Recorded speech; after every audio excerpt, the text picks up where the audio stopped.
वज़ीर आला पंजाब मरियम नवाज ने कहा है कि यौम पाकिस्तान पर गुर्बत में कमी, अदम मसावात और माशरे के कमज़ोर तबक़ात के तहफ़्फ़ुज़ का अहद करते हैं। यौम पाकिस्तान पर पाक सरज़मीन के तक़द्दुस और हिफाजत के तकाज़ों के अहद का इयादा किया जाना चाहिए। वज़ीर आला पंजाब मरियम नवाज ने यौम पाकिस्तान के मौके पर पूरी कौम को मुबारकबाद दी और बानियान पाकिस्तान की जिद्दोजहद और शहदा की कुर्बानियों को खिराज तहसीन पेश किया।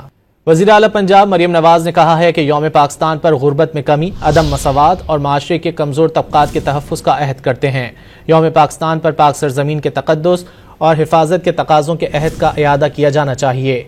वज़ीर आला पंजाब मरियम नवाज ने यौम पाकिस्तान के मौके पर पूरी कौम को मुबारकबाद दी और बानियान पाकिस्तान की जिद्दोजहद और शहदा की कुर्बानियों को खिराज तहसीन पेश किया।